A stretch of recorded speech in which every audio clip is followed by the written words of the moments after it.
The story opens on a young man standing atop a sea of bodies and debris. He asks Liu why if they weren't sworn brothers. He demands to know why he did this to him. Liu Wai materializes a system screen, complete with a panel and audio, and asks if he remembers. He asks if he remembers how the first calamity began. How monsters poured out of strange portals in space, destroying everything in their path. These portals were later called dungeons. Those who came into contact with them gained powers, which became known as classes. That's why class groups were formed, to conquer dungeons and claim victory. But that is precisely why he must eliminate the protagonist. He has become uncontrollable. Powerful class users can easily shatter the Empire's order, and he, having surpassed the SS rank, was the most dangerous enemy of all. This ultimate power should belong to the royal family. Only then can the Empire remain stable. The protagonist screams, "Is that why you took the lives of my family and my comrades?" Liu Wai repeats that it's for the Empire's stability. In response, the protagonist unleashes his power, but something flies at him, striking him from behind and causing a massive explosion. The protagonist's power vanishes in the blast. Liu Wai reveals he tampered with his armor some time ago. He adds that the explosion also laced his wounds with poison. After an SS rank battle, he should have no way to resist. Besides, he had an entire army prepared. He should consider this a sign of his final respect. The protagonist remembers when they were young sitting by a campfire, thinking it was a sick joke that they would be brothers for life. Suddenly, a system notification appears. The hidden skill, Mirror World, has been activated. It will allow him to reset everything. The protagonist looks at his reflection in the lake as his soul begins to sink. Decades later, at the same lake, a group of kids has a boy hanging from a tree. They say he must be dead by now. One of them punches the boy in the stomach, telling him to stop with the dead-eyed stare. They decide to dunk him in the water again. The boy insists he wasn't faking it, but his face is forced under the lake's surface. The group says he should last longer this time, as it's his lesson. The way the water exploded in his face was hilarious. The boy spits blood, asking why him. Why did it always have to be him? As he thinks this, the protagonist's soul hears his cry. On the surface, a boy with glasses begs them to stop, saying he'll really die this time. But the group's leader says if he's about to die, he should just heal himself, since he's a singer. The nerd, however, was a total hypocrite. He was the one who led them all to find the boy. If he dies, it'll be all the nerd's fault. He claims he only did it because of them. But the leader questions if he's trying to turn the tables. And now his punching bag was getting full of himself. He readies his fist, calling him ungrateful. But a loud rumble comes from behind them. Something is happening in the river. The world itself seems to fracture. The boys wonder if it's a dungeon and why it appeared there. They decide to run, shouting that there's a dungeon behind them. The nerd looks back before fleeing. He thinks that the boy is still there and that there's no time to think. He has to save him first. Meanwhile, the dungeon begins to spawn monsters. The nerd wonders why the ropes won't come loose. One of the monsters spots him. It rushes forward to strike with its sword. But the protagonist grabs the nerd's shirt, pulling him out of the path of the strike. He moves his hand toward the goblin and uses his skill, Glacial Impact. But the system only notifies him that he healed a lesser demon. It failed because its health was already full. The nerd freaks out, screaming about what the hell he was doing healing the enemy. He uses his shield to defend the protagonist. Yunxie opens his system and notices his class is Singer. He also sees the name Yunxie and realizes this isn't his original body. Normally, when someone first enters a dungeon, they get the system and are assigned a random initial class. This was unchangeable. After that, they would grow stronger by clearing dungeons and gaining skills from their classes. But he was a warrior who had reached the pinnacle of power. He reflects that he had used the skill called Mirror World. After that, he was locked in this world until he heard the cries of this boy on the brink of death. He wonders if he revived in this body. It wasn't exactly a happy thought, but he was still grateful. It gave him a new chance for revenge. The nerd shouts at Yunxie that the monsters are surrounding them and he needs to help soon, as he can only handle 3 of them. Yunxie thinks that this body is still weak. Besides being a small fry compared to him, all of his current skills are useless. Singer was a very niche class and all its abilities were support-based. It was outclassed by every other class. It was an unimpressive class that everyone looked down on. With his old combat instincts, he can hold his own for a bit, but he needs a way out of this fast before his stamina runs out. He thinks that the hidden skill, Mirror World, is his only hope. He wonders how it works and tries to use it on the lesser demon, but the conditions hadn't been met. Yunxie wonders if the level is too low or if he needs something to reflect off of. When the demon passes over a puddle, he tries to use it again, but gets a fail due to insufficient level response. Yunxie dodges an attack, thinking the level is too low. So Mirror World needs a reflective surface to be activated, but he can't change the level thing yet. He should try another target. He aims for the monster's club. However, it fails again due to a lack of level. He tries to use it on the clothes, but it fails again. The nerd screams at him to stop wasting time with his useless skills. He shouts that he can't hold on much longer. Suddenly, an immense light fills the dungeon. A malformed level 10 demon king appears, roaring in an unknown tongue. The nerd mutters that they're all doomed. An elite monster like this requires at least a level 10 party to defeat. Hundreds of lights like the first one fill the dungeon. The nerd falls to the ground, trembling with fear. An army of elite level monsters forms before him. Yunxie tries to use Mirror World on a stone, but fails due to the level difference. He thinks that if he can't even do it with a stone, the level gap must be too large. Or maybe there's another reason. He aims at the nerd's shield. The system shows that he couldn't reverse skills cast by others, like Qiao Jivi's. Yunxie realizes what this means.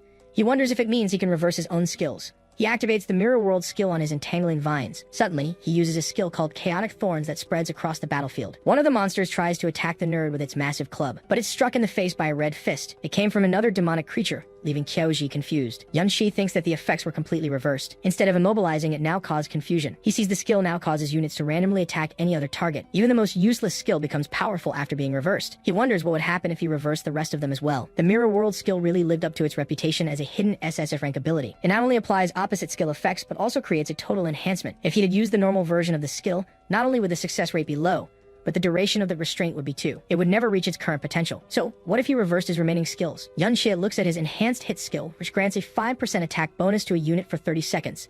He selects it to be reversed. It becomes Trick Blade, which grants a 10% attack bonus per mana consumed and lasts for 60 seconds. The protagonist activates it, thinking that it even gives more attack power. The blade activates with a 60-second countdown. He thinks that simply activating any skill makes it stronger. He notices he's leveled up to level 6 and has gained more of each of his attributes. Yunxie reflects that some monsters must have died fighting each other. They give a decent amount of experience. A demon lunges with its sword, which the protagonist parries. He notes that leveling up fully restores his mana. It was time for him to test his Trick Blade. He activates the Chaotic Thorn's skill, and the blade increases its effect more and more. The protagonist repeats this until he's out of mana. He gains a 120% attack bonus and thinks about how quickly he achieved it. This skill broke all conventions. He charges towards a large demon. Yunxie moves his blade swiftly, deflecting the blow from the demon's club.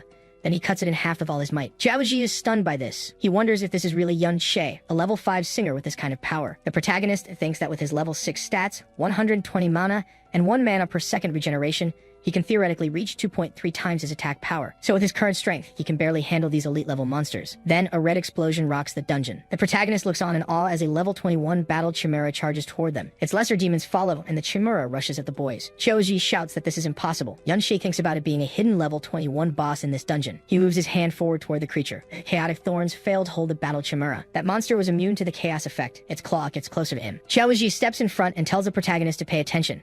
He defends him with his shield. Yunxie looks at the boy and is reminded of one of his former comrades. The blonde man called him an idiot and told him not to just rush in without thinking. He never listened. Yunxie's eyes shine as he remembers, but the chimera strikes his new companion with its claw. Qiaoji is thrown far away. The protagonist rushes forward, thinking that the boy had a death wish. He approaches his companion and uses his healing skill to pull him back from the brink. He repeats this, and the boy's HP normalizes. Yunxie thinks that a singer's healing skills were truly pathetic. He asks if he has any healing potions. He tells him to drink the last one he had. The blade's activation is at 110%. With a duration of 8 seconds. The protagonist thinks he's still no match for the boss, but these monsters were already near death. This should work. He tells Qiaoji to wait for 1 minute. The nerd is confused. The protagonist announces he's going to finish them all. He charges forward, playing with his blade for the entire remaining time, thus eliminating all the remaining monsters. The protagonist levels up and his mana resets.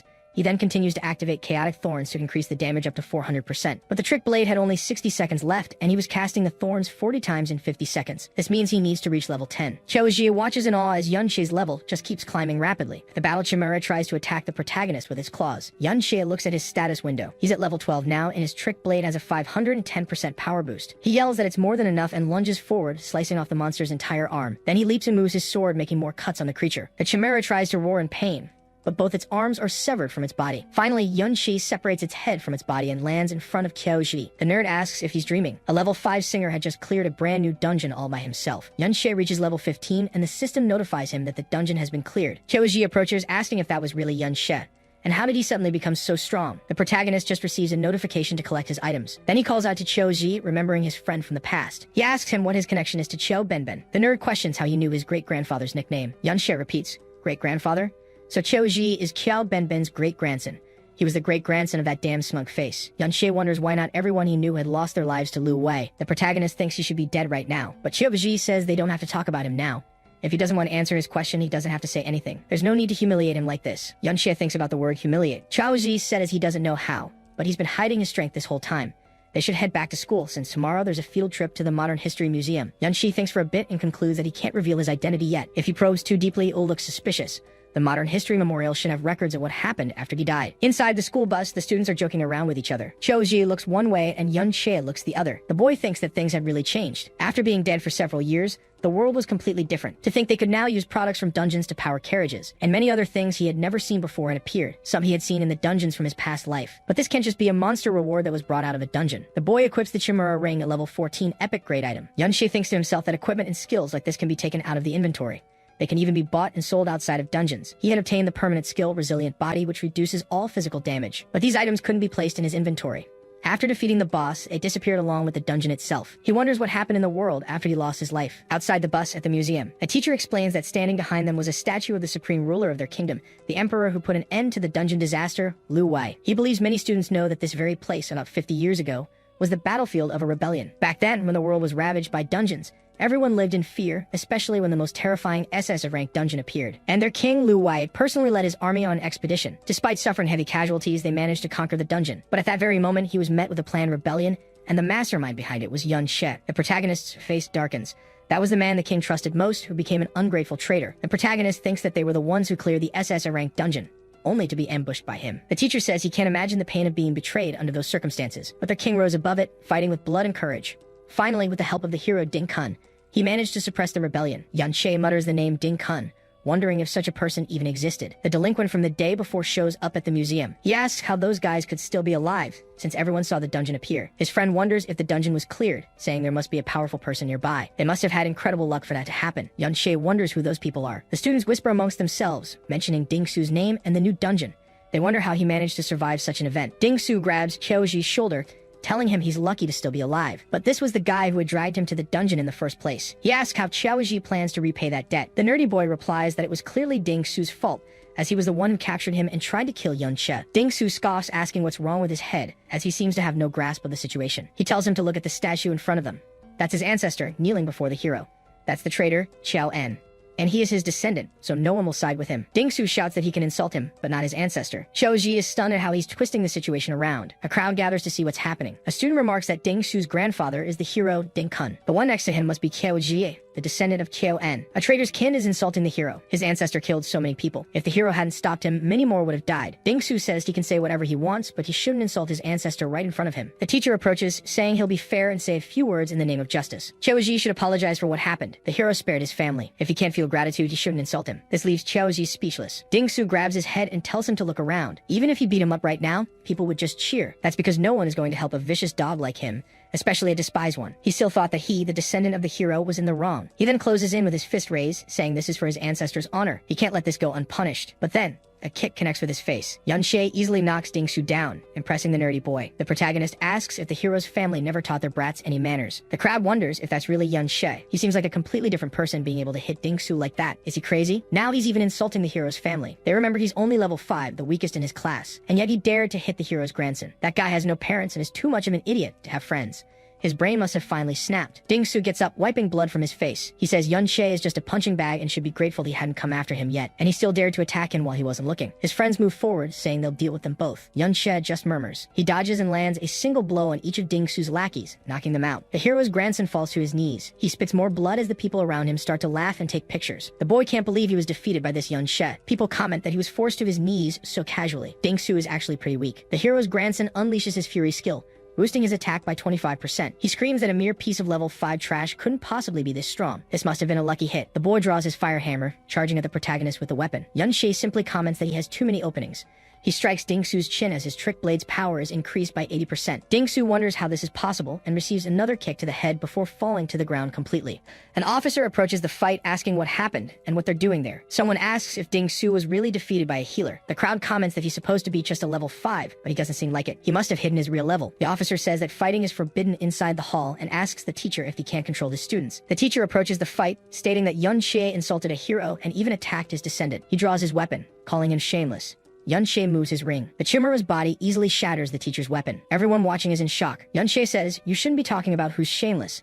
A teacher is supposed to be fair, but it seems you only listen to Ding Su's side of the story. He questions if the teacher is just trying to curry favor with his family, but the teacher tells him to stop talking nonsense. How could he do that? The teacher then notices the ring. He hadn't used his full strength, but he was still blocked. Yun She says it was just a casual warning and that he didn't think the teacher was that kind of person. The teacher clears his throat. Of course, he says, I will investigate the cause of this conflict. He wonders what kind of backing Yun She has. The protagonist looks at the damaged ring and thinks that even as an epic item, it was dropped by a level 21 lord. It took too much damage against a level 35 teacher. The teacher announces that as punishment, they will simply be expelled from the hall. He leaves, telling Qiaoji to come with him. The nerdy boy runs towards Yunxie. The crowd comments that he was able to block a teacher, something no other student has done. That teacher shouts for someone to use a healing spell on Dingsu, and one of the students complies. Outside the museum, Yunxie wonders if none of his old companions survived after all. He then looks at Qiaoji, who was looking at him with adoration. He realizes that if he asks Qiaoji anything now, he'll answer without a second thought. He says his own knowledge is lacking and asks about the hero Ding Kun. Qiaoji repeats the name, saying he's not sure if the story is correct. But apparently, he discovered the great villain Yunxie's conspiracy beforehand. He then prepared an ambush at the SSF-ranked dungeon to crush the rebellion. Yunxie thinks about the ambush near the dungeon. He remembers when he and his companions were sitting on a sea of bodies, until knights in armor appeared before them and began to slaughter everyone. Yunxie screams in anger at the memory. Qiaoji continues, saying that hero Ding Kun aspired to solve the dungeon crisis from a young age and trained hard to do so. After being promoted by the king, he fought for the country for years, saving many places from disaster, such as the great and famous Winterfell city cataclysm. The protagonist reflects on this, remembering that he was the one who solved that crisis. Then he asks about the sword the statue is holding. Qiaoji says it's the sword used to execute Yunxie, and that it looks like a high-grade weapon. Yunxie realizes that not only were his glory and achievements stolen, but they even took his sword. He decides he will take Ding Kun's life first. In another part of the city, outside the Ding family compound, guards patrol the perimeter. Suddenly, one of them glances back, but it was just Yunxie and Qiaoji walking by. The blonde guard turns back, muttering that it was just some brats. Yunxie notes that the guard is always on alert. He must have some kind of patrol-type skill. Qiaoji says they should just leave because there were many guards. Even if they could sneak in the moment Dingsu returned, they would be finished. The protagonist wants to go in and take the hero Ding Kun's life directly. According to Qiaoji, he spends all his time in a high-level dungeon, and unlike in his past life, no one can enter them freely anymore. High-level dungeons are now guarded by the army, and you need a special pass to get in. In any case, the Ding family must have one of those passes in their home. He then wonders why the family needs so many guards, since there are only about a dozen of Ding Kun's descendants. Qiaoji explains that they are all the hero's grandchildren, and they even have a dungeon on their property. The protagonist is confused and asks about a dungeon in their house. His nerdy friend says that low-level dungeons can be bought and sold privately, but it wasn't something that people without power and influence could dream of having. Dingsu has guards watching him all the time so he can level up as much as he wants, but students like them can only do so during practical classes. Yunxie says that this era has really changed a lot, and that means the richer and more powerful you are, the higher your level can get. Qiaoji confirms. An ordinary person usually graduates from school at level 15 or 20. After that, most people don't have access to dungeons, so they stay at that level. But if they get a related job, like a miner or a guard in a national dungeon, they might reach level 30 by the time they're 50. The guards at the Ding estate are around that level. To get stronger, you have to enlist in the army or join an official organization like a guild. Only then can you enter high-level dungeons and climb higher. The protagonist thinks that if he wants to get stronger, that pass is essential. Qiaoji suggests they just go back. The level difference is too high. No matter how skilled Yunxie is, he's no match for them. Yunxie knows that with his current strength, he's far from being able to defeat the hero, let alone Lu Wei. He reflects that in any case, those patrol skills are around level 30 and only cover a small area. Skills like Eagle Eye or Keen Hearing aren't nearly enough to cover the entire mansion, and this isn't a life or death dungeon. Most of these guards are too complacent. It's more than enough for him to get inside. Qiaoji asks how he can call them complacent. Yunxie thinks that compared to the near-perfect patrollers in high-level dungeons, these guys are relaxed. Qiaoji argues that even if they get in, they'll just die for nothing. He asks why they should stay there, until the protagonist pulls him by the shirt. He asks the boy if he doesn't want to change his life. Qiaoji says of course he does. If he could just join a guild, he would. Yunxie asks if he could really change things that way. He is, after all, the great-grandson of the traitor Qiao En. The boy looks down. The protagonist says you can only change your destiny by acting now. You can't bet on a future you're not willing to fight for. At least he's not going to let a dungeon right in front of him go to waste. The boy has to decide if he's going to follow. He wonders if his friend's descendant will make the same choice. Qiaozi gulps and gets to his feet, following the protagonist. He thinks to himself that he can't let him get killed. Yunxie tells him to be quiet, noting that there are no traces of summoned sentries nearby, so if they keep their voices down and stay out of their line of sight, with one high jump and by moving at just the right moment, he can easily get in. Qiaoji points out the entrance to the dungeon, which extends underground. The level was a little higher than the last dungeon. Yunxie notes that the number of monsters isn't high. It's probably because Dingsu's family clears it out regularly. There were only 2 small monsters, and Qiaoji was supposed to try and face them. The nerd asked why he should even fight, since there was no way to win, but he blocked the monster's strike, shouting that he couldn't believe he trusted him. A zombie tried to bite him, and Qiaoji muttered that he shouldn't have come. He just wanted to go home, using his shield to block another monster. Yunxie told him he should at least fight back. Qiaoji asked how he was supposed to find a chance to counterattack. The protagonist explained that he was watching, and nothing bad would happen. Qiaoji took a breath, then struck a zombie with his shield. The other one tried to attack from behind, but the boy narrowly dodged. Yunxie thought that it was just as he expected. His talent was good. Even though he was timid and panicked easily, he could only defend. But his judgment of spatial positioning was extremely precise. It was as if even in a dangerous situation, he wouldn't lose much health. He couldn't expect much more. Most people stop moving simply because they lack the courage to challenge themselves. Yunxie moved in, cutting down the creatures and thinking that his friend's grandson had taken the first step. Qiaoji noticed he had leveled up to 7 and had 3 more points. The protagonist commented that experience is distributed based on contribution. If he hadn't fought back, he wouldn't have gained any experience. Yunshi was wielding a resentful bone sword which had 62 attack power and 11 spiritual attack. He reflected that his movements were very agile and wondered how he allocated his attribute points, while Choji said that aside from spirit, he places them evenly. The protagonist said that shield bearers don't normally add points to agility. Choji explained that it would be hard to find a party at school if he didn't. Everyone expects a slow shield bearer, but that the monsters suddenly attack the others. Yunshi said he had a long-term perspective. The advanced class promotion after level 60 has requirements, and the Bastion Fortress demands stamina and defense, so he can't just distribute points randomly. Xiaoji mentioned that most ordinary people aim for level 40. He couldn't even think about level 60 since that was S rank. Yunshi touched his shoulder and said that from now on he should think that way, but not just S rank beyond it. He reflected that, just as he said, he should plan his own class advancement. His support class was only strong thanks to his hidden ability. If nothing unexpected happened, that would probably change. But the protagonist noticed his mirror world ability had gained 2,000 elements and could be leveled up. Sometime later, more zombies were attacked with the sword. Yunshi defeated them all with ease, stopping as soon as his Trick Blade ability's duration hit 0. A zombie tried to retaliate and the protagonist dodged, thinking that he hadn't lost any health yet. His attack enhancement had disappeared. It seemed the duration of Trick Blade had also run out. The skill was powerful, but it couldn't sustain long battles. His stamina couldn't handle prolonged fights either, but he was leveling up faster than most and had gained 2 levels. He noted that killing these monsters gave experience to the mirror world. Then he noticed something and turned, backing away. He saw that the Ding family's guards were patrolling the area frequently. He wondered if they had noticed the intrusion. Choji commented that there were fewer monsters, but it was still risky. The protagonist thought he was right. He needed to watch the guards while they fought, and he still had to calculate the duration of the Trick Blade's boost. That was a lot for him right now. Judging by the skill the book had dropped, or he creates a barrier on intangible objects in its reverse version, he still needed 30% for the mirror world to level up. Even at level 1, the reverse ability was absurdly strong. He imagined how powerful it would be after evolving. Then he looked down, thinking that if he killed the dungeon boss, he might reach level 2 directly. Other dungeons didn't grant skill experience, so he should check the boss's central area. He noticed that the rat and crow summons were becoming more frequent too. Turning back, he saw a monster chained to a throne with several adventurers approaching. Xiaoji said it was a controlled dungeon boss.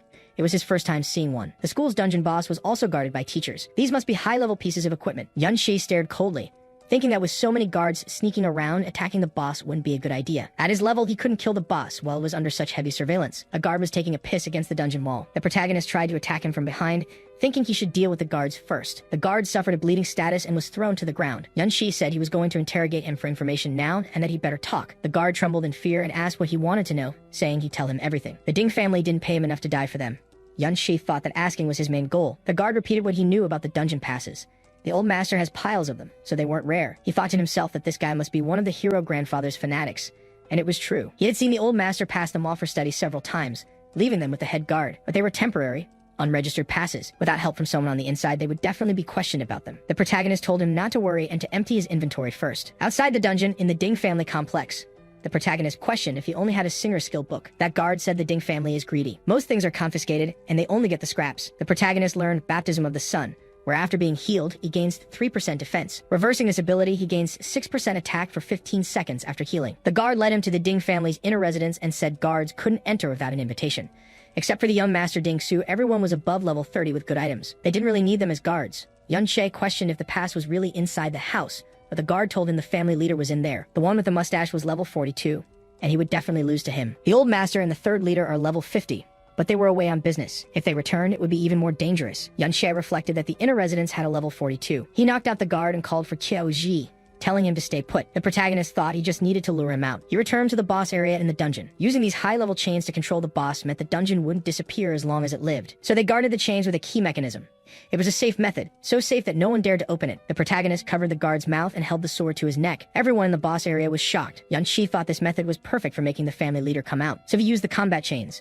The boss stood up, and the adventurers are asked what was happening. Outside the Ding family complex, the family leader now leads reinforcements to the dungeon. Choji watched all this from a distance, wearing the guard's armor. The protagonist obtained a level 60 piece of equipment and reflected that now he could enter the inner residence easily. At the entrance of the Ding family's inner residence, a butler welcomed the second master and the young master. Ding Su commented that he had to greet him in this state. Ding Hao, level 42, remarked that greeting him was a separate matter. He opened the back door of the car for Miss Yunsha, asking her to please exit the carriage. A blonde girl and a black-haired girl walked side by side. Ding Hao welcomed them to his humble home. Then he noticed someone in his way and kicked him, telling him not to get in his way. Choji watched all of this from a distance. Yunshi suddenly appeared and said the Ding family was back, and it was a good time to go in. But he questioned the strange look on the protagonist's face, while Choji wanted to know how he finished so quickly. The protagonist explained that it was a dungeon boss after all. Even at level 30, they wouldn't capture it alive that easily, so he didn't need to get in the way since they wouldn't defeat it so quickly. He then asked what he had seen. Xiaoji looked down and said that person was his youngest uncle, Chao Li, level 17. Back when Yun Xie rebelled, his family lost their lives, but that didn't mean they wouldn't face the humiliation that followed. Yun Xie looked shocked. After that, the Qiu family endured the Empire's cruelty at every moment, and under the secret instruction of the hero Ding Kun,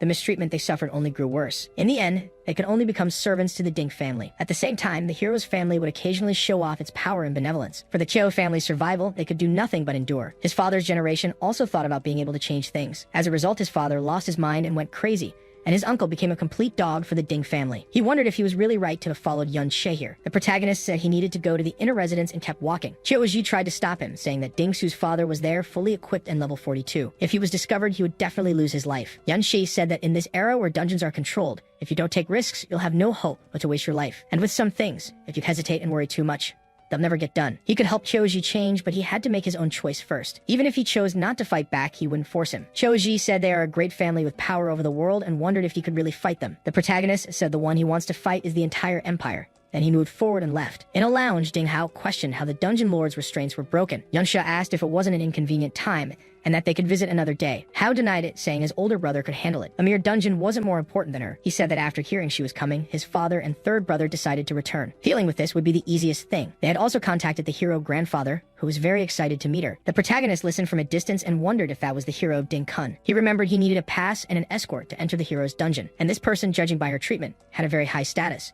Yun Xie had the same surname, Yun, as him. He wondered if it was a coincidence, but for now he had to focus on the pass. The black-haired girl noticed a movement in the distance. Some maids walked by, talking, and Yun Xie entered a room. He moved silently until he reached a library. The third family leader said he had finally suppressed the dungeon boss. It was released with malicious intent, but he couldn't sense anyone's trace now. To take such a risk, it must not have been for just one piece of equipment. Dingy ordered his family members to surround the inner residence first. For now, the young miss was visiting and he couldn't let any incidents happen to her. Yun Xie walked around, thinking there was nothing but trash. He was using the phasing ability, which allowed a brick-sized object to be phased. He then unlocked a drawer, noticing some diaries. He wondered if they were high-quality skill books. At the entrance of the Ding complex inner residence, Qiu wondered why all the guards were heading there and if they had been found. More people were coming. If Yun Xie didn't get out now, he would have no chance to escape. And if he didn't run now and they found him, they'd have another excuse. He remembered when he was a child and they invaded his family's house. He should just stay quietly in a corner, and at least he could save himself. So he moved, thinking that at least that would happen, until he remembered Yun Xie's words. He shouted as loud as he could to get the guards' attention. Everyone turned, realizing where he was. Qiu just ran away, thinking that he would lead the way, and they absolutely could not be allowed to find him. Yun Xie broke a window of the house while escaping and glanced back slightly. He reflected that he seemed to have surpassed himself after all and chosen to fight back. Then he shouted that he had the chain and the skill books, so they should come after him if they were able. All the guards who were there started running. The protagonist's new skill, an aura that slows others within 20 meters, was activated. The reverse version of it was also active, increasing the speed of friendly creatures within 30 meters. The second leader shouted for squads 2 and 3 to return and support the protection of the dungeon boss. He wasn't running away. He was heading right for it. Qiu questioned why he was leading everyone in the wrong direction. Many guards were leaving and the dungeon boss was under control. They must have been in a huge battle to get the boss restrained, which means its health is low right now. Taking its life will allow me to improve my mirror world skill. Inside the waiting room, Yun Xie comments that it was noisy outside and her uncle didn't need to keep her company there. Ding Hao replies that it was just a petty thief and his older brother could handle it easily. The head of the family shouts not to block him because their speed isn't enough. They must go directly for the boss. He runs, shouting that assassins and archers should follow him to defeat the intruder. The protagonist notices he's being chased. He reflects that each class can add 3 points when leveling up, and half of his points were distributed into agility. Additionally, he has an acceleration skill. Around level 30, archers and thieves can normally keep up with him. The protagonist stands before the Paladin of Greed, which is afflicted with a bleeding status. He figures it must be part of the seal.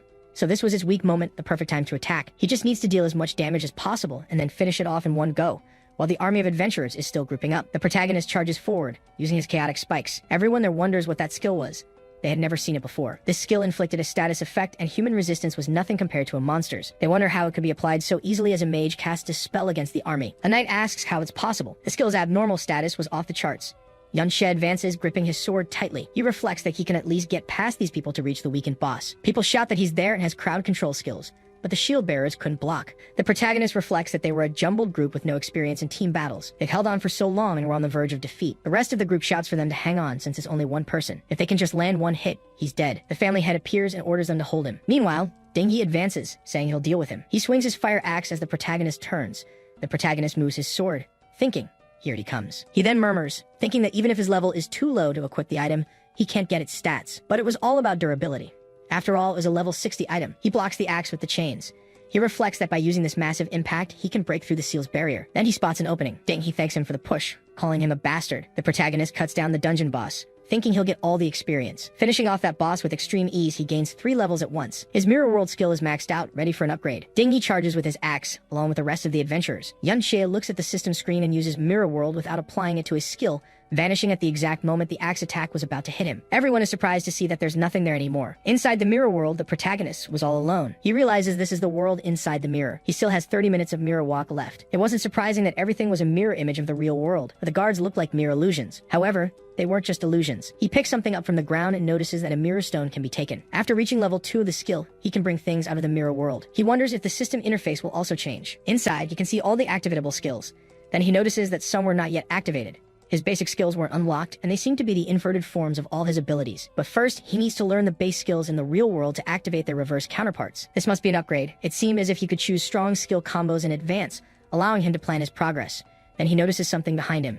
Some souls are moving around. The protagonist wonders if there were other souls there. An undead creature charges in his direction. The protagonist wonders how that soul became this and swings his sword, cutting it into dozens of pieces. He thinks that it didn't seem very strong, but something appears in front of him. An undead contract. It allows the creature to leave the mirror and fight for him. It's also level 15. He thinks that after defeating the ghosts, he can take them outside as summons. So it wasn't just stones. It seemed that level 2 of Mirror World allows him to bring not just items, but even ghosts into reality. This is quite interesting, he thinks. Outside the Mirror World, someone comments that the dungeon was completely cleared, but the guy didn't come out. They wonder if he just disappeared, maybe using a rogue's stealth skill. But an assassin says there's no way, as stealth has a duration and form, so it can't be completely undetectable. Dingy grabs his head in frustration, wondering how they could let him escape with so many people around. He says that if they don't find him, they'll have to reimburse the dungeon fee. Then the protagonist returns to reality. Everyone turns their heads. Yunxie comments that his mirror walk is over, and he has returned to his original spot. Dingy yells for them to capture him, but the protagonist tells them not to be so harsh. After being ganged up on for so long, it was time to return the favor. He releases a few dozen souls, declaring it his ghost army. The monsters advance towards the army, who wonder what they are. Dingy yells for them not to panic, as they were just ghost monsters, and he's seen hundreds of them before. The ghosts collide with a shield bearer. He notices they have status bars and are only level 20. Dingy repeats for them not to panic and to counterattack, because whoever captures him will receive a bonus. But the protagonist had already vanished from the dungeon, and everyone wonders where he went. Outside, Yunxie reflects that these ghosts were still low level. If he could get stronger monsters, this disorganized group wouldn't be a match. But among the ghosts he found, the 20 strongest were already contracted. Besides, the mirror world has an exploration limit. Inside it, he can only move 200 meters. He needs to explore the mirror world in a different location to maybe find a high-level monster. Outside, he notices a guard grabbing Qiuji by the neck. The guard comments that Qiuji is good at hiding, and that he thought he'd get away, but who knows what reward he'll get for capturing him. The protagonist slashes his abdomen with his sword. Qiuji notices this, and Yunxie grabs him by the shirt, telling him they're leaving. The situation had become chaotic, and it was time for him to return and tally up his gains. The Ding family's army fights the ghosts and defeats them. They comment that these things weren't exactly strong, but they always revive after losing their lives, until they all disappear. Ding Ji, the third head of the family, sighs. He says they're summoned monsters, and if they revive, they'll consume the caster's mana, so they should just kill him as fast as they can. Another man asks if Miss Yunsha has returned. In the inner residence of the house, Ding Hao says he failed to keep her there, and that the intruder had been simply too audacious. Not only had he run around their residence, but he also broke a window in their house. Ding Dan says that an intruder really managed to get into their inner residence. Not only did they fail to capture him, but they also didn't know what he was looking for. Hao just accepts that it was all his fault, but in any case, Miss Yunsha had agreed to go to the hero's dungeon, and at least his grandfather's affairs didn't run into any trouble. Ding Dan sighs and says that after they find the one who did this, they should take his life. His son should hurry and check what was stolen. Elsewhere, Yunxie stares at a temporary card with the name Qiuji. He comments that he got it, but he was missing someone who could take him to the hero's dungeon. But there was no reason to rush it. Just from raiding the Ding family's house, he had reached level 20. Besides, his chimera bone had been basically broken, but he managed to get more than 10 skill books from the private collection. The chants were all support skills. He learns the battle chant, which in turn unlocks the shield chant. With this alone, he'll be able to crush people of the same level with just his skills. The boss also dropped some equipment earlier that will be useful later. More importantly, his mirror world skill reached level 2. The necromantic summons could be used to increase his battle power, but it still wasn't enough. Based on the story's equipment, the hero must be at least an S-rank berserker. He needs to contract a spirit of at least the same rank and reach level 50 to have a chance of killing him. Qiuji asks if they are going to be captured. The protagonist tells him to relax, as they must have lost sight of them already, and they didn't reveal their faces. Qiuji sighs a little and looks down. Yunxie reflects that he was feeling restless. It must be hard for him at this age, so he calls out to him. He asks if any nearby dungeons were the site where someone powerful had died. He wants to find a high-ranked dungeon to get stronger. Qiuji says there was one dungeon where a powerful person lost their life, but that was the school's dungeon, and they have no chance of sneaking in. Yunshi thinks that it was a monopolized dungeon, and he can only deal with it using his special methods. In another room, he gives some books to the teacher, who asks if they're for him. The teacher reflects that Yunshi must have strong backing. He says that the list of who gets to enter the dungeons is already set in stone and can't be changed, but the dungeon will be open for students who are about to graduate. If a student is particularly outstanding, they can join the tour team with a teacher's recommendation. He will do his best to fight for a spot for the protagonist. Some students comment that it might be the last dungeon in their lifetime, and they should defeat as many monsters as they can. And if it weren't for the hero's gift, they wouldn't have this opportunity. Yunshi thinks that something wasn't right with this dungeon. The teacher explains that this was the Valiant Dungeon, gifted by the hero. There were rumors that he once fought there, and traces of him remained inside. Choji sneaks around and reflects on this. He thinks that the Valiant Dungeon was the place where the hero bravely took the life of the traitor Qiao En. He should tell Yunshi about this. The teacher explains that the dungeon's level was high, and they must be careful. Little Xi will take care of the two of them. She asks how he's supposed to level up this way, but the teacher tells him to stop complaining as the dungeon was open, and they should just go. Xi complains that it was annoying and he had to look after 2 deadweights. He tells them to stay behind him and not cause any trouble once they get inside. Yunshi thinks that it was a level 20 to 40 dungeon and wonders why he had this dangerous feeling about it. Inside the Valiant Dungeon, Sayu notices something and says that's why Yunsha and Yun Yin also came in. They were 2 rookies from the school. She turns and says he has 2 rookies too. It would be better if he could trade them for Yunsha and the others, as he would be full of energy escorting girls. Maybe he could even date them, he thinks, drooling a little. But his colleague tells him to stop dreaming, as they were on their own above level 30, and he would be the one asking to be carried. He wasn't in their league anyway, so he says he knows and was just saying. Then he looks to the side as the girls approach. Yunsha walks up to Yunshe, and the protagonist is confused. He thinks that she was that high-status visitor at the Ding family's house and wonders why she was approaching him. He wonders if she knew the original owner of the body or was just close with Dingsu. But the girl says she saw him at the memorial yesterday, and he wasn't weak with a unique voice. Yunshe is confused and thinks she was just talking nonsense. The girl says it was easy to recognize his voice when it was mixed with the sound of shattering glass. The protagonist realizes she recognized him from the 2 sentences he had spoken yesterday. The girl, dressed as a witch, says that now that they've said hello, they'll leave it at that for today. They will go explore first, leaving with her friend. Yunshe reflects that she recognized him, but didn't expose him publicly, seeing she was warning him. Dingsu must have recognized his voice by now too, but it wasn't as if the Ding family would come after him so soon, and it was fine. With his leveling speed, he didn't need to worry. Since they were being friendly, he decided to return the gesture. The protagonist tells her to be careful because this dungeon has a dangerous aura. The girl says that, come to think of it, this place did seem a little strange, and he was right about that. At her level, it shouldn't be like this. She thanks him for the warning. The other students comment that this was the same Yunsha who was usually so cold. They ask him how he knows Yunsha and if he can introduce them to her. The protagonist apologizes and says they should get going. The others question if he's going alone. The weakest monsters around here are level 20, and 2 rookies will lose their lives in a single hit, but she stops them and tells them to let them go, because for him to be on good terms with Yunsha, his level probably wasn't low at all. The other students say that Professor Lai asked them to look out for them and wonder how this could happen, but Xi tells him not to forget the purpose of their visit. The less they know, the better. These precious crystals needed to be shared among them. Anyway, everyone is equipped with signal flares, so they should just ignore it. Xi wonders why that boy was with Yunsha, looking like he had a plan. Since he was also so confident, it seemed like he was just asking to get himself killed. At the dungeon entrance, Dingsu comes running up. The professor asks why he's there at this time. Dingsu asks if the team had just entered, and the professor confirms it, questioning what Dingsu is trying to do. Dingsu had told his father about Yu Chen and Qiao Zhi, but his father tells him not to drag his personal affairs into this, just because he got beaten up at the memorial. The young master says they were there and that he definitely recognized their voices. Hao says the intruders escaped his guards easily, which isn't something a student should be capable of. His first uncle says they must have had the strength to overpower the guards and tells Dingsu not to bother him with it. The family head agrees, saying they were discussing important matters and that he shouldn't interrupt them. Dingsu insists he has to enter this dungeon. The protagonist easily cuts down level 20 stone monsters in his path. He fights a level 30 monster with just 1 thrust and lands several more hits. Then he calls for Qiao Zhi, and the shield bearer uses his shield ability, which lasts for 3 minutes. He uses other skills to enhance the protagonist's abilities. Yunshe leaps and cuts the monster once more, using all the skills he had. He gets close to the creature's weak spot and finishes it with a downward strike, with 7 seconds left on his trick blade. The protagonist levels up quickly, and Qiao Zhi comments that he's improved too. Yunshe reflects that among the skills he got from the Ding family were Surrounding Shield and Motivational Call. They were practical skills that Qiao Zhi could learn at his current level. Besides, the monsters were high level, and Qiao Zhi's skills made it much easier. According to the professor, there was a rare monster in this dungeon, the Obsidian Beast. Defeating it gave a chance to drop a support skill called Gravitational Pull, which was the skill he needed for his list. There would also be phantoms there, not just the obsidian monster. He wonders how many powerful adventurers lost their lives in this dungeon and hopes he can find them here, until Yunshe notices something down below. He sees a dark creature forming and wonders if it could be. In the Crystal Pillar Canyon, several dark beasts gather. Yunshi thinks that there are a lot of elite obsidian beasts together. They had only traveled a kilometer beyond the normal patrol range. Wanderer-type monsters were a rare breed. They didn't have a fixed location and appeared all over the map. They were also stronger than typical monsters. Before humans grew powerful, encountering a wanderer monster meant certain doom. They can wander beyond the dungeon's limits and threaten human bases, causing countless dungeon-related disasters. But in exchange for this risk, The experience and items they could drop far surpassed those of normal monsters. These types of monsters were incredibly strong. He needed to test them first, attempting a slash on one of the obsidian creatures. He looks back and notices the monster is continuously regenerating. Other creatures launch their mana rays at the protagonist.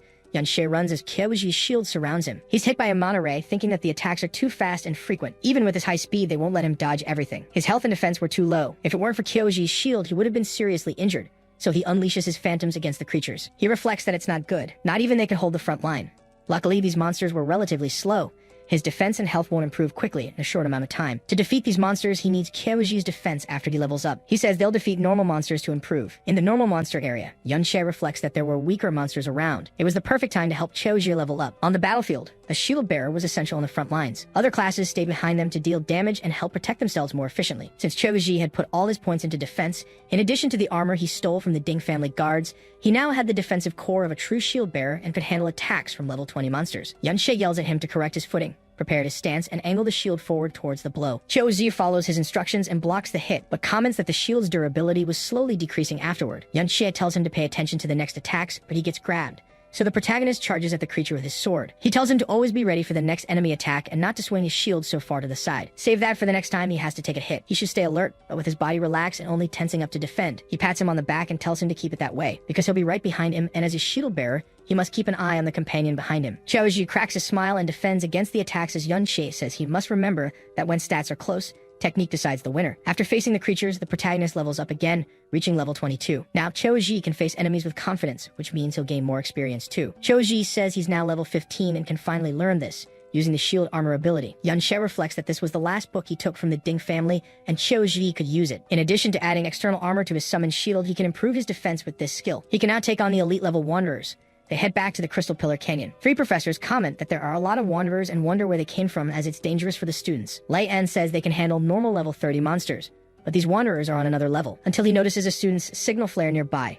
Lai stands up and says they need to rescue the students first, and says the wanderers are the bigger threat, and what if any student went over there without knowing? Pang Zheng announces that in that case, he'll stay behind. Lai says that if Old Bai stays, anything that happens can be easily resolved, but Yunshe interrupts, saying they should just keep their eyes on him. He warns that if a rescue is needed, even 2 professors might not be enough to pull it off. Lai calls out to them, and the protagonist says that these wanderers are slow and haven't noticed them yet. If they keep this distance to observe, everything will be fine.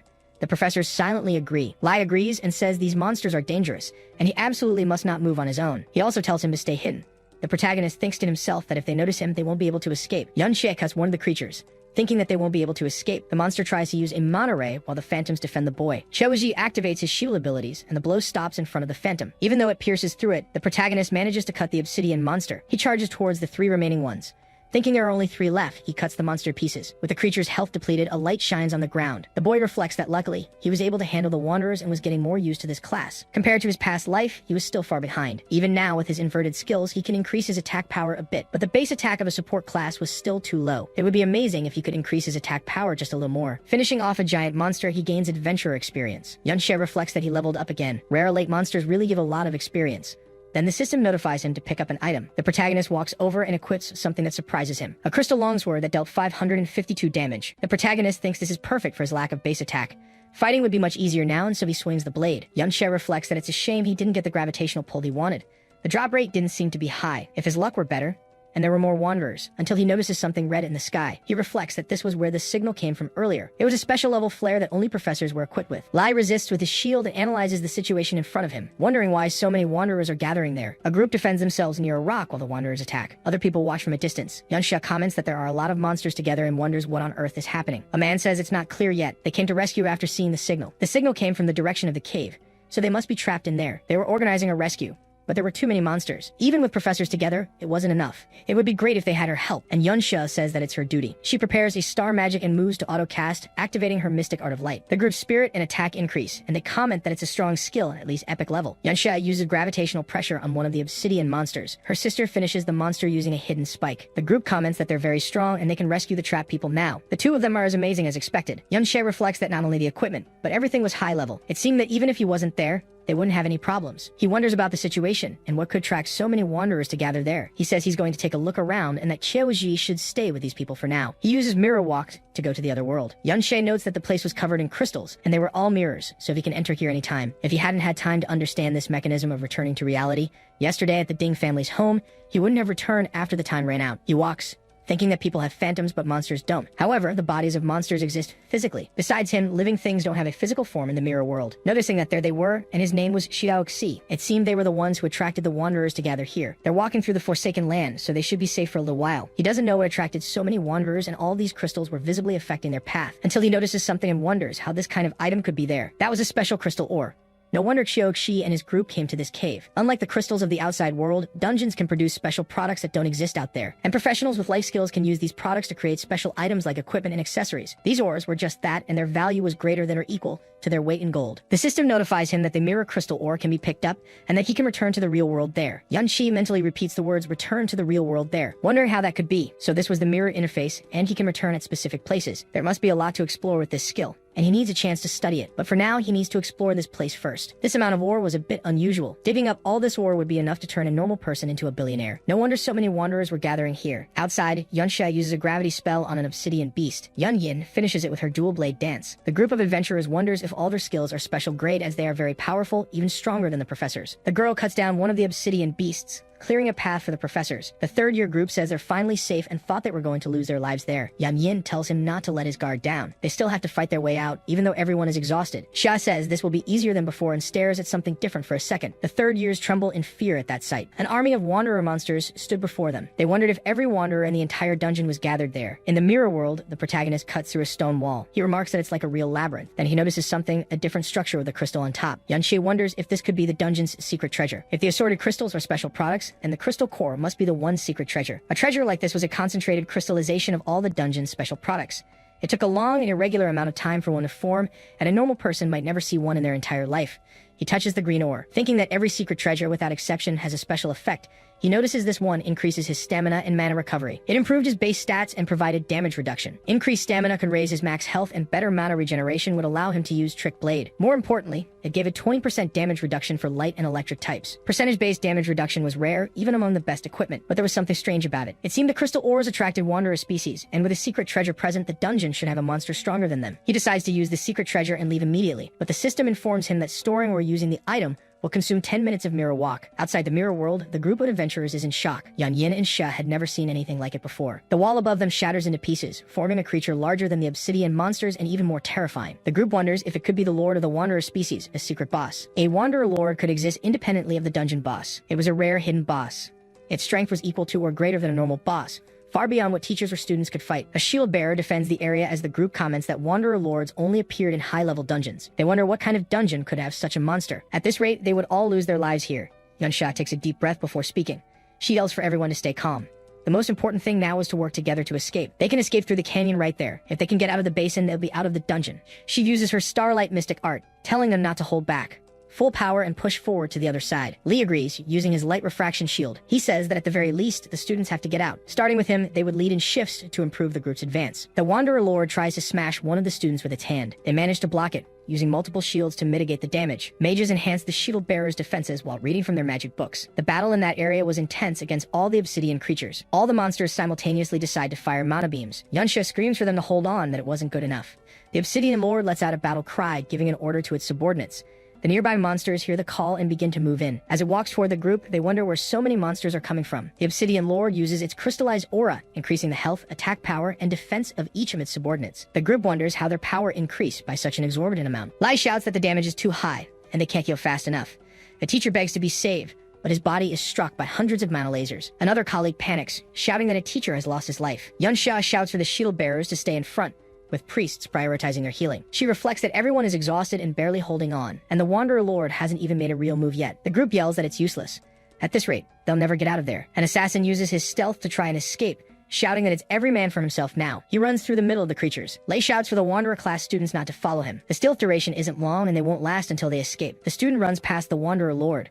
Lei notices something on the Lord's back. He turns just as the Obsidian Lord prepares to fire its mana beam at the student. They tell everyone to watch out as the monster strikes. Lei shouts that the Lord turned him directly to ash. The group tries to hold their ground, their shields barely holding up. A student yells that not only that, but in the process, he was blown down into the canyon. This attack power was too absurd. They couldn't escape from here. The Obsidian Lord emits its mana beam as the student repeats that it's over, and this time, it's heading for him. They can't block it. Yan Yin and Xia step out from behind the shield wall. They summon a stone mountain shield with 3,000 defense. The shield tries to withstand the blow.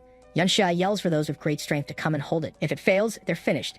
This level 70 shield was very strong and its durability was guaranteed. But because its level was so high, no one had enough strength to equip it, and it was difficult to move. They only managed to buy a little time. A shield bearer asks why the school's dungeon has this kind of monster. He thought that if they held on long enough, help would come, but this time there was nothing. He's relieved that at least those 2 kids didn't come here just to face this danger. Then he notices Choji, who was supporting the shield along with the others. He wonders if they hadn't stayed in the valley. How did they end up here? Yunsha tells him to pay attention as the Obsidian Lord's blow approaches. Choji uses his siege shield to defend the teacher, but it's pierced by the mana beam. The teacher thinks that his own defense was broken first, and now there was no one left who could stop these wanderers. Choji deflects the direction of the wanderer's punch with his shield. Lei thinks this kid has the strength to parry blows without hesitation, but the shield bearers were all broken now. All their defenses were gone, and Kyoji's shield and armor break. The wanderers prepare their mana blasts against him.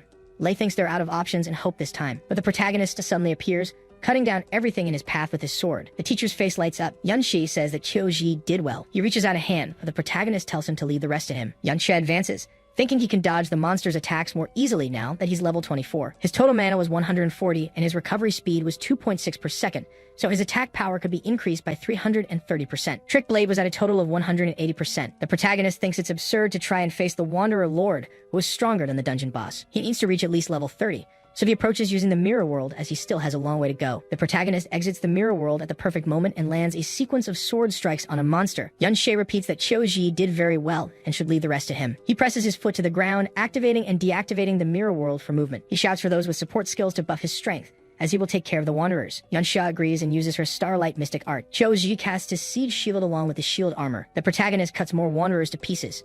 He levels up, thinking that with so many of them here, leveling up would be much faster. Yunsha can only see a flurry of slashes.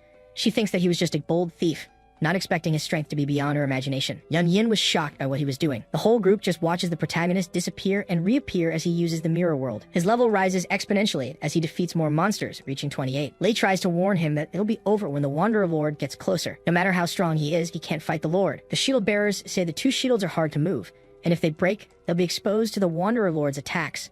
The group discusses that if they move, they'll be easier targets. Yunshe repeats, just leave it to me. He will attack and stay out of its reach, then they'll have a chance to retreat. Lei says that if they run, the protagonist will be left behind. Yunshe reflects that if this Wanderer Lord isn't defeated, it will gather all the dungeon's monsters and go to the outside world. In the past, most cataclysms were caused by Wanderer Lords, so if he stays, he'll have to take this monster's life. His Trick Blade is at a total of 350%, and his Mirror Walk has 5 minutes left. The group flees as fast as they can. Lei shouts that no matter how strong he is, the protagonist's stamina will run out from dealing with so many monsters. The sooner they escape, the sooner he can get out of there. A shield bearer asks if he isn't going to kill the Lord. Lei says he was probably just trying to calm them down. After all, it was the Wanderer Lord they were talking about. Choji thinks he's still so useless. All he can do is run at a time like this. He hopes Yunshi will be alright. The protagonist cuts through the creatures as if it were nothing and increases his level. He uses Mirror Walk to dodge the mana blasts appearing behind a monster, and then lands strikes with his sword, fighting even level 42 monsters. The protagonist thinks it's useless.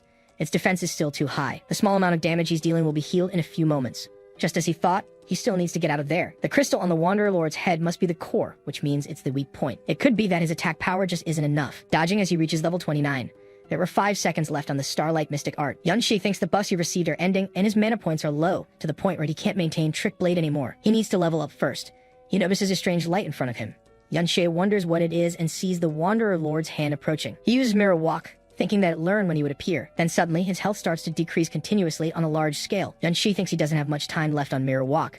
If he doesn't dodge, time will run out. He can only use his phantoms to block, but resurrecting them will consume his magic points, and he won't have enough to increase his attack power later. He wonders if he should retreat and meet up with the group first. The protagonist notices something different forming in front of him. He asks why the young girls and Kyoji came back. Yunsha replies that the little boy knelt and begged, so they had no choice but to help. Choji explains that they had enough people to make a safe escape, so he convinced them to come back and help. The protagonist thanks them with a smile on his face. Yunsha warns that the hidden boss is too dangerous, so they'll cover him while he slowly retreats. But Yunshi moves forward, saying there's no need for that. He cuts through the monsters with ease, saying that with their help, there's no reason to hold back anymore. The protagonist's level reaches 30, and the time on Mirror Walk runs out. He reflects that he finally made it. His attack power is sufficient now. Then he uses the Corrupt Knight's armor he got from the Ding family. Yunsha asks if he's thinking of attacking the creature's weak point. At this rate, it'll be impossible for him to get there. The protagonist thinks that what he wanted has finally been obtained, with the gravitational pull skill, which allowed him to bring objects toward him. He reverses it to gravitational traction, where he pushes himself toward the target. Yunshi thinks this ability will launch him to the monster. He enhances his Trick Blade by another 30%, assuring them that everything is under control. He points in the direction of the Wanderer Lord and uses his gravitational traction. He's pulled toward the creature at superhuman speed, stopping above the boss's crystal. Yunsha and her sister's jaws drop, impressed by the feat. The protagonist lands several cuts with his amplified strength. Other rocks begin to react and are drawn in. They gather on the boss's back as the protagonist's health rapidly decreases. Yunsha keeps attacking even while being hit by this large-scale attack. Then he finally cuts the crystal in half. The system notifies him that he has defeated the Wanderer Lord. He receives 5,000 experience points and the title Slayer of Wanderers. It also drops the Golden Light Shield and Angelic Protection skills, both of legendary rarity. The protagonist goes up 3 levels at once. Chewaji says his friend was very strong, and Yunsha repeats that he defeated such a terrible monster all by himself. Yunsha announces that it dropped legendary items, and there were 2 of them. But suddenly, its center of gravity shifts. Yunsha yells that the monster has fallen and Yunsha is still on top, so he must be careful. The protagonist dashes away at top speed. The creature crashes to the ground, shattering the earth. Yunsha notices something nearby, seeing what's in the hole. Inside the hollow mountain were some fragments. The protagonist climbs down, commenting that they are the remains of wandering species and humans. This looks like it was from when the strongest wandering lord was born a long time ago. So that's the reason for so many intense battle scars here. He wonders what this is. A body was at the top. Xiao An defeated with a sword in his hands. The protagonist stares at the sight of his old friend kneeling. Yunsha asks if this person is the traitor Xiao En. She heard this was the place where he was defeated by Ding Kun, but she didn't expect this, seeing a sea of bodies while the squire just held on. It was clearly the scene of a desperate battle between monsters and people. It was completely different from the statue in the modern hall. This person doesn't look like someone who fell and knelt. Yunsha stares at it all in silence, reflecting on his life. Chewaji says he probably won't believe him, but he thinks his great-grandfather wasn't a bad person after all. He spent his entire childhood researching his great-grandfather's history. Although he only managed to find specific parts of his story, the descriptions were vague, but he uncovered some details. He always went to dungeons that were far below his level. So why would an S-rank like him, who was over level 60, go to a low-ranked dungeon? And the truth was, a wandering lord was set to appear there. This creature was the source of most cataclysms and could summon all the dungeon's monsters to the outside world. In the past, the government didn't have enough troops to defend against dungeon monsters, so they had to rely on a few powerful and responsible professionals to clear dungeons regularly. His great-grandfather had been one of them, and he came here to stop the local cataclysm. The rest of the group is shocked by this. Chewaji says he probably thinks he's mistaken. His family also says he's just looking for psychological comfort, and that's why he says such things. Yunsha just touches his shoulder, smiling and says he believes him. The girls are impressed, and Chewaji just stares at his friend. The protagonist smiles as he thinks for a moment, reflecting that his friend wasn't that kind of person. Xiaolan would climb on the bar table and shout that he didn't need a master after all, and that the old user should retire early. But in the dungeons, he'd scream for his master to save him while fending off blows from dozens of monsters. Outside, he'd ask who asked for a rescue, saying he shouldn't do it next time. Xiaolan wonders if he's been found out again as he puts on his armor. He's the type of person who works hard in secret just to show off in front of others. He said not to worry, that he wouldn't let dungeons threaten lives. He chose Sword Guard as his advancement, the weakest class of squires. But that wasn't just because he put his points into strength and speed. There was no other type of shield this class could maintain. He would stand at the front of the group, saying the old user was really good at finding him, running from so many wandering creatures, and he couldn't resist gaining a few levels. Yunsha says that saving people was his way. He reflects that for his friend's sake, he'll put everything on the line against the Ding family. At the Ding family home, the elder asks if his nephew was telling the truth. Ding Su shouts that if he doesn't believe him, he can ask the teacher in charge of the dungeon. He says Yunsha was incredible. The teacher guarding the dungeon blocked the entrance and wouldn't let him in, but he waited until the people inside came out. Those adventurers comment that they saw the wandering lord fall from that direction, wondering who could have missed such a huge commotion. It was probably defeated by that person. His name must be Yunsha, so that was his identity after all. All the family leaders fall silent upon hearing this. The elder stands up and orders all the Ding family guards to gather and follow him to the traitor's dungeon. But he asks them to wait a minute because he had mentioned a brat from the Kyo family was with him. So he orders them to bring the people from that family along as well. In the dungeon, the protagonist picks up the Book of the Golden Light Shield. He hands it to Qiao Ji, saying he should have this skill since it has no level requirement. Yunsha comments that it's a legendary skill, and he's just giving it away to his friend. The protagonist replies that it's an exclusive skill for squires and he can't learn it, and that his great-grandfather probably used this skill a lot. Yunsha says he really doesn't lack for powerful skills. Logically, her skills were high level, but compared to him, she was still a long way off, especially that skill that suddenly took him away, or that other one that had summoned so many ghosts. Yunsha repeats the word ghosts. He thinks that he remembers, and they were all made of souls, plus other souls that also go to the mirror world with him. He notices something different and uses mirror walk, which had just recovered. The protagonist wonders if he can use this as he looks at the top of the mountain. His kneeling friend stands up, and Yunsha calls out, Ben Ben. Outside, Yun Yin warns that they should leave because there's a ceremony audience soon. Yusha says they've really spent a lot of time here, and it was obviously more interesting to stay, wondering where in the world the protagonist could have gone having disappeared for so long. The protagonist looks down from within the mirror world. He approaches Ben Ben and says he never thought he'd be able to meet him again. He really wanted to tell his friend that it was all his fault until shadows take over Qiao En. That dark energy transforms him into another monster, and the protagonist says it won't respond to him. He has really become a ghost spirit. He doesn't want to fight him now, but the shadows envelop him. Yunxie appears inside Kyoji's eyes and wonders if these were all of his old friend's memories. The moment he was cowardly attacked by Ding Kun. Yunxie wonders why his stance looks so familiar, but the memories fragment and the protagonist wonders what on earth had happened. He calls out for Ben Ben, but Kyoji lunges with his sword, trying to defeat the protagonist. Yunxie tries to call for Ben Ben while retreating, merely defending against the sword attacks. He reflects that only combat instincts remained, so he needs to get out of there first until the system warns that he cannot leave. The protagonist sighs, commenting that he has no choice but to fight. Outside, Choji notices something. The Ding Elder asks why he's alone and if his friends sensed them coming and ran, but that was just part of his fun. Choji calls out to Ding Su, asking why he came here and if he was going to try and level up too. Ding Ji tells the Qiao family bastard to stop lying, because it was him who took Yun Shi to his house and stole his things. Choji says he must have made a mistake because it wasn't him, but Su asked if he wouldn't recognize the sounds of that nerd's screams. The nerd is shocked to hear this. Ding Ji says none of that is important, and that he brought a little gift for the boy. Choji realizes what it is, seeing his entire family gathered there and injured as a result. The nerd calls out for his uncles, grandparents, and even his mother. His second great uncle yells for him to kneel. This little bastard must apologize to the hero's family and to young master Ding Su, and the boy tries to say he doesn't want to anymore. His uncle says he taught him this while he was growing up, and how he should act in front of the Ding family. Choji says they are the Kyo family, and they shouldn't be the Ding's dogs for generations. His family is astonished to hear this, and one of his uncles kneels, saying that for them, descendants of the vile traitor, being dogs is good enough. His aunt tries to say their whole family would lose their lives and that he should think of his father. He's gone mad and should know how hard it is for his mother to help the family. Choji remains silent, but tells his family to look at the situation behind him. His great-grandfather came to this dungeon to resolve the cataclysm before it happened, and many people ambushed him until he sacrificed himself. He has been collecting information about his great-grandfather for a long time, but he lacked real evidence, and now it was right in front of him. His ancestor was not the kind of villain who betrayed the country. The truth was completely different from what they were telling. They should reveal the truth to the public to clear his great-grandfather's name and not live like this. The Ding family had no right to treat them this way.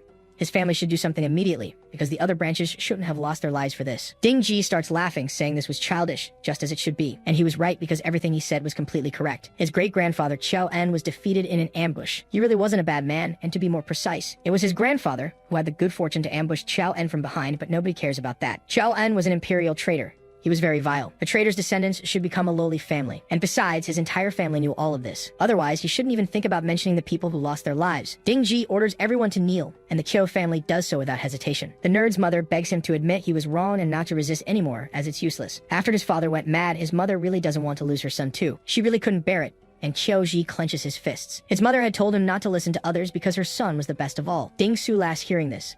Then he tries to kick him, saying he's useless and should kneel whether he wants to or not. Choji just blocks the blow with extreme ease, and then he pulls young Master Ding's leg and throws him to the ground. Choji declares that he will not kneel again. Ding Su takes a deep breath and summons his hammer, saying he really wanted to fight back. So he should remind him what it's like to be a punching bag. Choji just strikes the young master in the face with his shield. The boy asks how this could be, and Choji calls out to his mother, saying that they are descendants of a hero, not a traitor. Ding Ji watches this and asks how it was possible for him to become so strong. Su charges forward, saying he was just a punching bag he's been beating since childhood, questioning how he dared, but the nerd just knocks him to the ground with his shield. The family watches this, and Kyoji comments that he is no longer the same person he was before. In the mirror world, the protagonist fights his old friend, exchanging a few blows. He reflects that this was Benben's form in his prime, and the gap between them was huge. If he weren't a defensive class and lost his head now, he would be taken down in an instant. Yunxie advances, thinking that he's the one who taught him all his battle techniques. He knows his weaknesses, like his back and his hand, but his defense was that of a level 60 after all. Even with the accumulated trick blade, he dealt no damage. Benben emanates a fiery explosion with all his energy. The protagonist thinks that this was the legendary skill,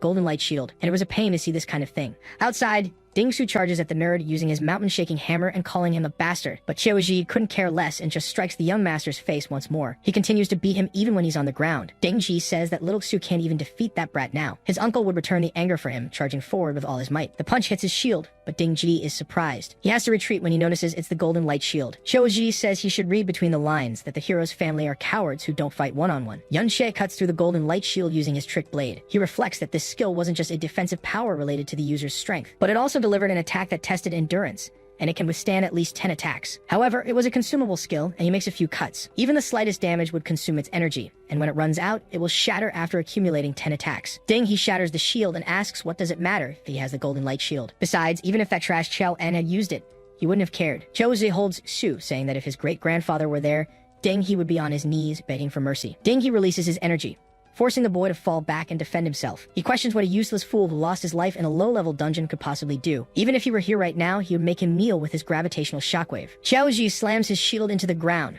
trying not to kneel. Deng, he summons his axe. He wonders aloud how the boy will stand after he cuts off his legs, He then advances until the boy's mother appears. She pleads for him to let her son go, saying he's just young and foolish. She offers to kneel, telling him he can do as he pleases with her. Dengi scoffs, saying that if this little brat doesn't kneel, he'll take his mother's life instead. But then he swings his axe, telling her to forget it. He has plenty of other lives to take. Choji tries to tell him to wait, but a blast of dust engulfs the fight. His eyes go wide in surprise as the dust settles. The entire Kyo family gapes in shock. Dengi demands to know if this is the resurrection of Kyo-en, as the hero's shade defends his great-grandson. The mother calls out to the great-grandfather. The adventurers murmur, saying the traitor has been resurrected. They wonder how he could have possibly returned to life. His family comments that he looked more like a ghost this time. Then Shay says that they had all greatly underestimated him. It was clear he came back from hell to settle the score. Chow-an stands motionless. Dengi shouts that it's just for show and orders his men to get him. The adventurers charge the old hero, who meets them with his armor and abilities. He effortlessly blocks their blows with his sword and shield. Then he advances, cutting down each of the adventurers with extreme ease. The family murmurs that he's too strong, that Chow-en is overwhelmingly powerful. Choji thinks to himself that this blocking technique, fending off so many guards, is astounding. Dengi scoffs about summoning ghosts, saying he sent plenty of that trash home before, but he was only level 33. He advances, shouting that even if it is the spirit of Kyo-en, it's still trash. Chow-en defends with his shield and parries the blow. Dengi, feeling challenged, attacks again and again, but the hero repels every strike. He mutters about the blocking technique, but it's useless against absolute power. He pushes forward with his blade, trying to defeat the hero. His shield bursts into flames, but it's actually the shield's golden light technique. Yunshe says that even as a ghost, Ben was S-rank, and his golden light alone was enough to keep Dengi busy for a long time. Dengi orders everyone to attack together to immediately break through the energy, but he notices that his entire army is already dealing with the ghosts. Dengi dons his armor, saying this is just a little more troublesome. Whether it's Kyo-en or ghosts, they're just summons. He charges forward, saying that as long as he takes the summoner's life, the summons will disappear. The man prepares his strike, thinking he got this high-grade armor from his grandfather. Yunshi thought he could fight with his strength alone, but suddenly, in the middle of the fight, Dengi is slashed. He tries to turn, wondering why he's suddenly completely disarmed. He unleashes a repeated claw attack against Yunshe until he vanishes. Dengi notices he disappeared, but with no time to react, Yunshe plunges his sword into his back. The man lets out a scream that forces everyone back. Yunshe retreats along with Chow-an, who draws his sword, creating an opening for his master to advance. Yunshe makes a clean cut across Dengi's body. He calls him a useless bastard and tries to turn, but Yunshe keeps swinging his sword, moving to finish him off, landing several cuts on the family head. Dengi screams, crying out for his arm, now severed on the ground. He calls for a priest to heal him, but Yunshe appears at his back. The man tries to use his gravitational shockwave to push him away. Yunshe reappears far away from him without leaving a trace, asking what was wrong and if he was scared. The old man calls for a priest again, asking why he hadn't healed him yet. He notices the priest is being defeated by a ghost. The entire army had been defeated by the ghosts. Yunshe asks if he really thought his ghosts were the same as the one back at his house. He uses his reverse malefic possession, and says that thanks to the legendary skill, they are far beyond what these guards can handle. Dengi feels a moment of fear and turns to run. Chow-an slams his sword and shield into the ground to block the path, preventing escape in any direction. Dengi is terrified as the entire field around him becomes a wall of swords and shields. Yunshe approaches, explaining this is an exclusive sword guard skill, the absolute sword and shield formation. No one below S-rank has ever escaped this, but he's free to try. Dengi holds up a device and warns him not to come any closer. He's holding a void bomb, an S-rank item from his grandfather. He claims that if it explodes, given Yunshe's level and health, he will definitely die. Yunshe just tells him to go ahead and detonate it. Dengi readies himself, saying Yunshe is courting death. With his high health, he can survive the explosion. Yunshe replies that even if he blows up Ben, he can just revive him. He then lunges, saying that as for himself, Dengi won't even be able to land a hit. He severs Dengi's other arm, sending the void bomb clattering to the ground. Yunshe orders him to kneel, and the man obeys. Choji watches from a distance as Ding-su cries in fear, seeing his uncle defeated so brutally. Yunshe places his sword on the back of his neck. He asks him what a value he has to leave behind. Hey everyone, did you enjoy the story? I really liked it. If you want to follow the next part, make sure to subscribe to the channel and leave a like. See you in the next story, guys.